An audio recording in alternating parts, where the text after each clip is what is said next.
Welcome to Interesting Enough. He is Trey. I am Nolan. Thank you guys so much for joining us once again. This is your first time listening to the podcast. Of course, thank you. Go ahead and give us a like, subscribe, all that good stuff. It's been about a week since we've done our last pod. Trey, man, what's going on? How you feeling?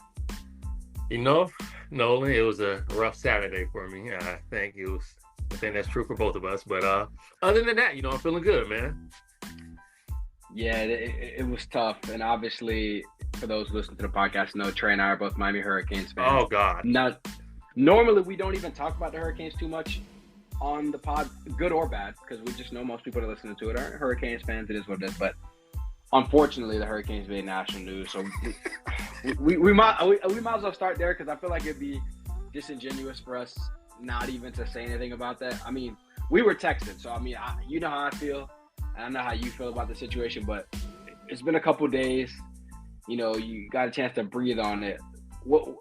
Obviously, what's your reaction? And for those, I'm just going to fill people in, Trey, for those who don't know, the Hurricanes essentially lost their game to Georgia Tech, and all they had to do was essentially, at the end of every football game, you got to just take a knee to let the clock run out. They decided to run the ball, and the worst thing possible happened. They fumbled. Offensive team of Georgia Tech on the other end then goes to score, and then they lose the game. So that's basically what happened, and that's kind of why we're morbid on this. But yeah, it's been a couple days now, Trey. I sent you today the quote from Coach Cristobal. I ain't trying to hear that. I know you wasn't feeling that. So just take it away, man. How are you feeling, man? How are you feeling with it a couple days out? I do want to say one thing now, but just before we get started, it's gonna sound like I'm making excuses. That wasn't a fumble. I do want to at least acknowledge that it was not a fumble. No, 100% wasn't a fumble. Regardless, even though it wasn't a fumble, like we agree on that, why would you push your team in that situation?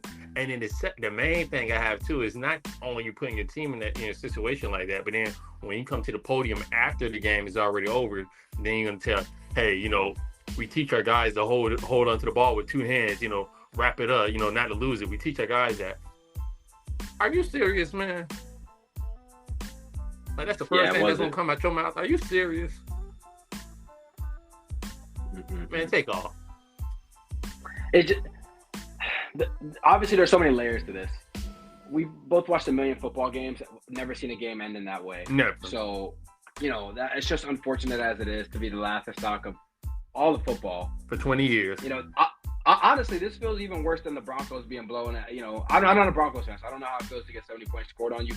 But this feels worse, where you're supposed to win a game like that. And at least with the Broncos, they were probably overmatched to begin with. The offense just have more talent on the offensive side. But the Hurricanes hadn't even played that well against Georgia Tech in this game, a team that they should beat. A team that, by the way, lost to Bowling Green a couple weeks before that, or a week before that maybe. So you already feel like you shouldn't even be in that close of a game with Georgia Tech. But whatever. A win's a win, right? Like, there's a lot of things you can correct, but you rather correct them on a win than a loss. The fumble, it wasn't a fumble. I think most people can agree on that. I thought when we saw the replay, I thought that they got lucky and they were going to overturn it, but they didn't. I don't know about you, Trey. Once the fumble, it was clear that it was a fumble, and then they still give the ball to Georgia Tech. I just had a bad feeling. Oh, I did. I did too. Yeah. I was already like, this ain't like, I feel like this is some football god situation. Like, I was like, there's no way that this is going to just end where the Hurricanes just escape that and get a pick and ends the game. And, yeah, that's basically what happened. And the only thing that I think about with Coach Cristobal is the head coach has got a million things that's going on, right? And he doesn't have any excuse. However, there's so many cheat sheets, I should say, in the game, Trey.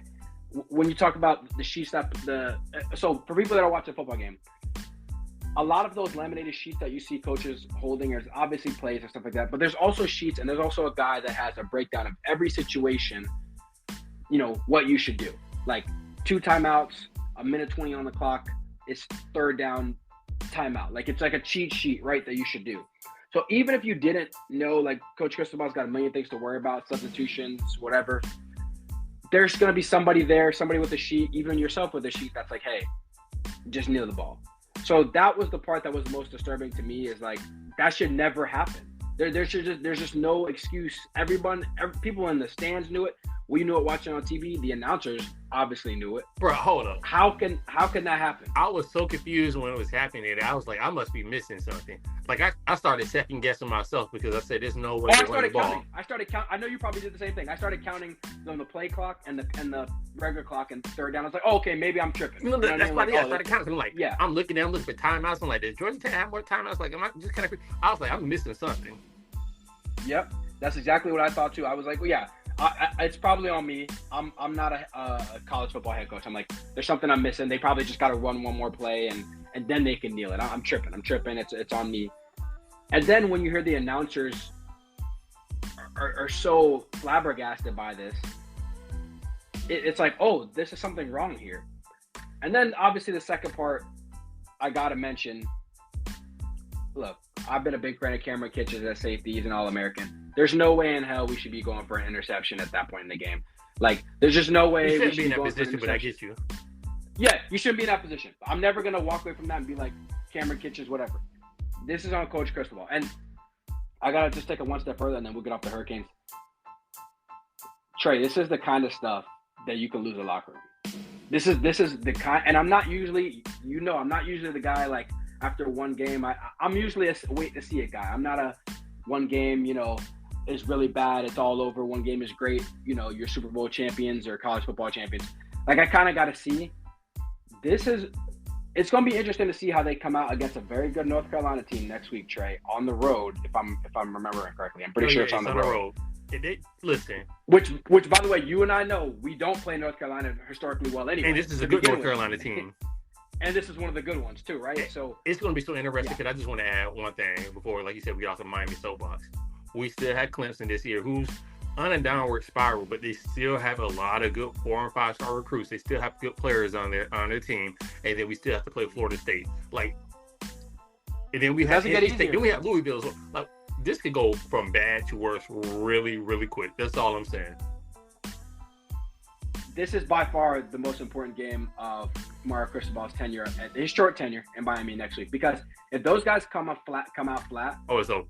Like, I'm not saying lose the game. I'm just saying you know the difference when you're watching a game, a team coming out flat or a team. And they lose by 21, it's over.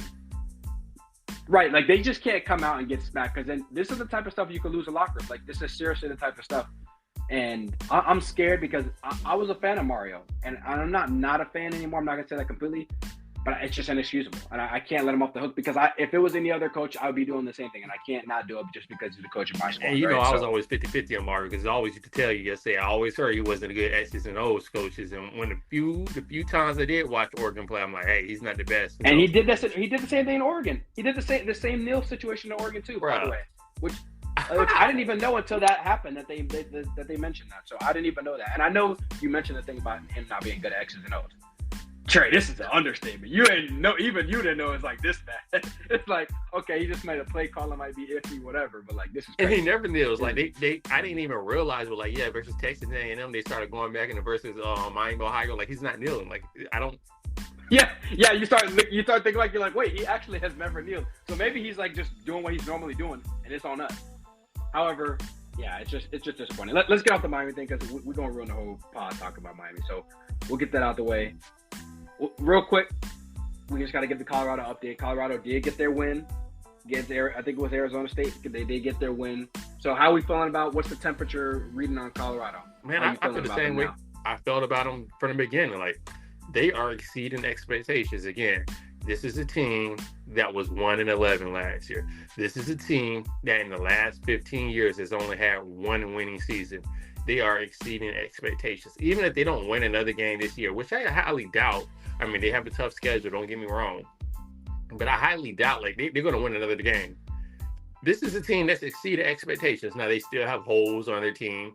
I did watch a little bit of this last game. You had to kind of bootleg it off of YouTube. But, right. Yeah, I did watch a little bit of it. And, Shedeur, he's taking a lot of hits. The offensive line is still atrocious. Like, they still have some pieces that they need to fill desperately. But all in all, I mean, I'm kind of wishing we had Deion in Miami, so I'm still feeling good about him. Yeah, and although Colorado's got a lot of holes to fill, Travis Hunter is coming back. Yeah, so that'll be huge. As we've already talked about, he is their best player, so That'll help mask a lot of things, pending that he's healthy. He may be rusty and stuff, but we'll see. But I'm excited to kind of watch him on the field because we saw those first couple games. I mean, was there any other player in college football that you was like must see TV? Maybe Caleb Williams. I mean, I'm sure I'm missing a couple guys, but he was must see TV, and I want to see him as much as I do want to see Colorado succeed as well too. So, just wanted to update everybody on Colorado because we've been talking about that. But let's get into the NFL. It was an interesting week in the NFL, so there's a lot of stuff we can't get into. But Trey, I'm not going to waste time. I'm not going to talk about the Dolphins and beating the Giants and any of these meaningless games. I want to talk about your boy Lamar Jackson. And I'm not here to criticize Lamar because he did have a lot of drop passes. They lost to the Steelers in a close game. 8 of them. Yeah, it was crazy. It was crazy. So this isn't going to be like a situation that you may think.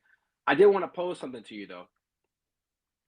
I saw this stat, and you probably saw the same thing, where Lamar's like leading in turnovers in the fourth quarter, like I think in the last couple of years, or maybe since he's been in the league. Yeah, I think it's the last couple of years, yeah. Okay, maybe it's the past couple of years. And I'm wondering, is that a trend that we should be worried about, or is that maybe just something that, hey, that's just one of those outlier stats that looks a little weird? And I'm not saying that he can't win close games or anything, but every single game in the NFL seemingly comes down to the last couple of possessions anyway. So is that something that like we got to be paying attention to? Yes. I'm probably one of the biggest Lamar fans around. You know that. Like, I'll watch their games. I was going to talk about your other boy, Josh Allen, but I'm gonna leave that one alone. Those two guys I rock with. Yeah, we're gonna leave Josh Allen alone right now. But for Lamar's sake, yeah, I mean, like that is the issue. Again, this is a team that I don't even think should have been in that game. Had Aguilar and had Zay Flowers and had they not been dropping passes, they wouldn't have even been in that game.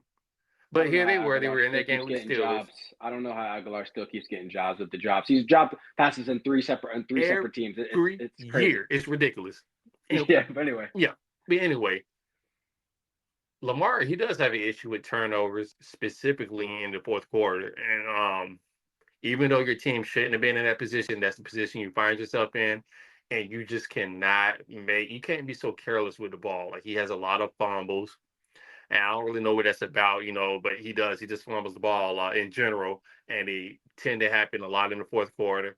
And then, like, he was trying to throw that fade route to Odell in the end zone, but he threw it short and inside, so it was an easy pick. So it's almost his decision making in the fourth quarter. A lot of times it seems like he's pressing. And because he's pressing, that causes him, to scramble out of the pocket and mess around and fumble the ball, or throw an errant pass, maybe trying to, put too much mustard on it when the pass just isn't there, throw the ball out of bounds. So I just think he's a lot of times pressing just because his team really is, on the verge of winning or losing. And that's unfortunate because, again, the Ravens, they really did try hard this offseason to go get him some wide receiver options. It hasn't really worked out like they wanted to, but I will give them credit. They did try to give him some options. They did pay him. So now you're going to want to start seeing some actual proof of concept that these things are working. And so far, they're 3-2, and it isn't looking too good. Yeah, and here's the thing. Like, every single year with the Ravens, you just feel like the game comes down to Lamar Jackson and Lamar Jackson only. Like that's to me, like you said, that's the main problem. And like you said, they did try to get other guys around him. By the way, if we're going to say one thing that has worked, the Zay Flowers pick is a hit. I think everyone agrees on that. He had a bad game, but that overall, yeah, he's been playing well. He's had a bad game, but he's a rookie, and he's played well to this point, so I'm not really worried about him. But I'm going to need Bateman, Odell, Aguilar, Duvernay. One of those, Duvernay. Not even Duvernay, because I feel like I don't have the expectations as high for him. He's especially Bateman and Odell. One of those guys got to decide, hey, I'm the number one guy, and like that team is begging for a number one receiver, and like somebody's got to step up. At the time, though, I know, and he's getting healthy. And it may be asking a lot for a receiver past 30 at this point with the amount of injuries. I'm just saying, between him, Bateman, even if they got to provide, even if all two of them and all three of them have to combined to get the production of a number one receiver, fine. Like, do it by committee. But, like, they're not getting the job done yet. Again, it's early in the year. We'll see how it shakes out, but I think that's something that we should be keeping an eye on as well. But speaking of keeping an eye on, what's going on with the Patriots? Well, I have no idea what's going on. I mean, 34-0, getting beat by the Saints. The week before, I think it was 38-3, I think, with the Cowboys. I mean, I know we've had this discussion about the who gets more credit, Belichick, Brady, this and that. Well, if you was in the Brady camp, you feeling pretty good today. That's all I'm gonna Yes. say. If you was in the Brady, and I got my thoughts on Bill Belichick and what's going on, but what's your initial thoughts when you see in the Patriots? Because we've never seen this in our entire life. Not just the Patriots losing games. I mean, getting dog walked. I mean, it's embarrassing. We've never seen this version of the Patriots in our entire lives.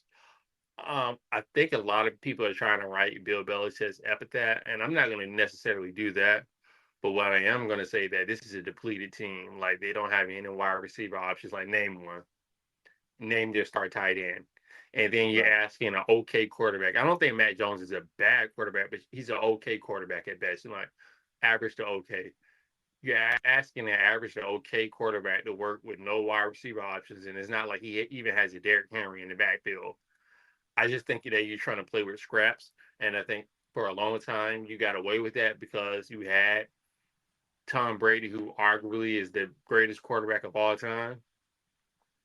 But now it's time to get into the 21st century. Now it's time to realize that you don't have that guy back there to save your bacon, and you actually need to go draft some studs. Like the joke has always been with Bill Belichick that he's going to find some white wide receiver at some like missionary college, and they're going to be all that. You know what I mean? Right. But that doesn't work anymore. Not when you don't have Tom Brady there. Not when you don't have Rob Gronkowski there. Like that doesn't work anymore. And I just think he's either going to adapt and modernize his way of pulling players onto the roster, or he's going to get left behind in the dust. And here's the thing. I think you hit the nail on the head. I'm not really concerned about Bill Belichick's coaching. I think his legacy is cemented. He's a great coach, and I think Brady needed Belichick as much as Belichick needed Brady. I think that it might be a lot closer to even than people even realize. However, I think I heard a point today, and I think I may like that idea. At some point, we gotta have a real conversation about Bill Belichick as the GM because his drafting, like you said, I mean, it's just been horrible, especially in the past 10 years. I think that the stat was like they haven't had any all pros in the past 10 years drafted. Like and I think sorry, I think it was two. One of them was a punter and one was like a kick returner. Oh boy, Like please. you know what I'm saying? So like at a certain point, I mean, I could go through the draft. And N'Keal Harry, the wide receiver they drafted in the first. I mean, there's a lot of guys that they drafted. I don't want to go through every single name, but they're not. Bill is not getting the job done when it comes to evaluating talent. And I'm not saying it's his job solely. Obviously, he has scouts and stuff like that. But I'm just saying he's the head of that, and he's in a unique situation that a lot of coaches in the league are not. There's only a couple of head coaches in the league that are actually the head coach and the GM, and he's one of them. And obviously, he's deserved that title, and he's done well to that point. They used to draft the Richard Seymours and the Brewskis and all those guys, but at this point, it may have run its course because they can't seem to draft a quarterback. They can't seem even if the struggle was, hey, we don't draft a quarterback well, because you know who also doesn't draft quarterbacks? The 49ers. But they hit with Brock Purdy, but do they really hit with Brock Purdy, or do they just got so many weapons? You know what I mean? That's a conversation for another day. But they're not even hitting on linemen. They're not even hitting on a pass rusher here and there. They're not even hitting. I mean, I think they hit on the corner, Christian Gonzalez, by the way, just to be fair. I think he's going to be really good. He got hurt. But besides that, not even a receiver, a tight end, nothing, a running back. They're just not hitting on any picks. And if you're Robert Kraft, you may have to have a conversation, be like, hey, man, we want you to stay because you're Bill Belichick and you run the show, but you're going to need to get some help in the war room. Like I remember the pick with Bill Belichick in the war room with him and his dog and by himself doing the picks. Like you're going to need some help besides you and your little husky. You know what I'm saying? Like you're going to need some help. And I think that's a situation that the conversation that's going to have to be had in order to improve the Patriots. Because right now, when you look at that division, I mean, you got Josh Allen and the Bills who have pretty much a loaded roster. Obviously, we know the Dolphins and the speed with the roster they have. Regardless of how you feel about Tua, he's better than Mac Jones. And then you got the Jets, who've got a loaded roster and basically are a quarterback away. And if their quarterback comes back healthy, you got them to deal with. That's not even to mention the rest of the AFC. That's just in your own division. You know what I mean? That's 6 games right there that you got to deal with those teams. How are you going to compete with Mac Jones and no talent around Mac Jones? And I do want to say one thing, though. I think Mac Jones is still a decent quarterback. I don't think he's great by any means, but I think at his best, he can be a Tannehill or no. Put some respect on Tannehill's name. No. I think Mac Jones is not a good quarterback. I'm sorry, and I know he hasn't looked great. And trust me, They didn't even give homeboy an offensive coordinator. You know what I mean? Last year, so I'm not saying like Yeah, but he yeah, I'm hasn't gonna had a say great. he's working against the odds, though. No, Okay, that's fine. But what have you seen in Mac Jones in college that you were like, you know what, that's gonna really work in the NFL? I mean, we only I'm saw gonna one save you year of him time. in college, but in college he was a quick decision maker. He's kind of like Tua in that regard. He gets the ball at his hands No, real quick. Trey, don't you dare get me upset on this podcast. You already know when you saw Tua. First of all, you saw Tua throw a dot in the national championship again to win the national Listen, championship. I'm not Then saying Matt Jones was then quite in oh that low, but I say he has some similarity just with a quick no decision he making. didn't. No, he didn't. Yes, he did. Tua had Drew Brees comparisons when it comes to accuracy and ball placement and timing. That's what he had. Mac Jones didn't have none of that. And by the way, say what you want about Tua, he at least is kind of mobile, Trey. I'm not saying he's not Lamar Jackson, but Mac Jones can't move, Trey. Like Mac Jones can't move, and he's like 24 years old. So what's going to happen as he gets older? He can't move. He don't have a strong arm. He's kicking dudes in the nuts. Come on, Trey. What have we seen from Mac Jones? That's like we gotta stick with this guy, even if we do get weapons. Yeah, it'll get a little bit better with weapons, but how much better? Well, I'll say this one thing: Bailey Zappi didn't look good when he came in. Well, we knew that situation wasn't going to work. The Patriots fans trying to convince themselves that that Zappy situation, and that junk got zapped real quick. So we already knew that was a wrap. So I think they got a lot of issues with the Patriots, and it starts with the infrastructure. So they got to get that part figured out. But I did want to talk about real quick. We can really talk about the Cowboys and 49ers in a second, but I'm kind of interested in the Broncos, Trey, and here's why. Now, I feel like I'm being a little negative today, but the Broncos, as we stand now, are what 1-4, 1-5, something like that. You're at 1-4, yeah. Russell Wilson's contract has not kicked in yet. Which, for people that are listening, let me repeat that. Let me repeat that because some people that may have gone over people's head. Russell Wilson, who's been playing horrible the past couple years, a little bit better this year. The team has not played well, so it's not all on Russell. He got a contract extension for over $200 million last year, meaning that it actually hasn't even started until next year. So, long story short, the Broncos are kind of stuck with him, and they just hired Sean Payton. My question to you, Trey, is it's very clear that something's got to give here. And it's probably not going to be Sean Payton because I can't imagine Sean Payton letting his legacy go by the wayside dealing with Russell Wilson. So what is the solution for the Broncos? Because right now it looks pretty bleak. I think that you just have to ride it out. Like, I don't think there's nobody trading for Russell Wilson. And then he has so much guaranteed money in this contract. You're not just going to let him walk for him, nothing, are you? I think you just have to ride it out. If you don't make the playoffs, you have to make the most out of these drafts. Like, you're going to have to hit on every single pick. When you go into free agency, you're going to have to hit on every single pick. I think it's just going to be, unfortunately, I think they're going to find themselves just kind of like a middling team, like not good enough to get the first, like the number one pick, but not good enough to make the playoffs. So, like, they're going to be one of the teams that, this is getting a little ahead of ourselves, but they're going to be one of the teams that's like maybe trying to take a leap of faith and maybe getting somebody like Riley Leonard out of Duke to be the next apparent heir as the quarterback for the Broncos. Like, they're going to need to take a flyer, but they're going to need to hit a home run on it. So if you're them, and again, we are actually talking about the draft today, ironically, so it's funny that this comes up. Do you draft a quarterback? Because obviously, okay. Yes, okay, but I was gonna say in the first round, I know this is like a stacked quarterback class, as what it appears to be. Which, by the way, every time we always think a quarterback class is stacked, sometimes it ends up not being. Yeah, sometimes it flops. Yeah, just throwing it out there because we have said that a lot, and then it's like the class that we don't think about is the one that actually has like a lot of quarterbacks. I'm going this class, and I'm getting the best quarterback that's on the board. So if it's Bo Nix, if it's, like I said, Riley Leonard, if it's Jordan Travis, you name it. I'm just trying to get the best quarterback on the board because at the end of the day, Russell Wilson hasn't played well enough for me to consider him to be the future of the Broncos. And he hasn't played well enough where I even care about his input about, I don't want you to draft a quarterback behind me. I don't even care at this point. I don't. Let me just throw a scenario out there because in the sake of, I love doing the hypothetical draft stuff. We were talking about today. I threw out a situation with Caleb Williams and Bryce Young and the Panthers. Yeah. I'll leave that one alone. We'll table that for another day. Let's just say, for the sake of argument, the Broncos have like the number 3 pick. Mm-hmm. And let's just say Caleb Williams goes 1 to somebody else. And let's say number 2 is another team that needs a quarterback and they get Shadur, whoever it is. If you're sitting there at number 3, you probably got your chance at the best quarterback, maybe a best pass rusher.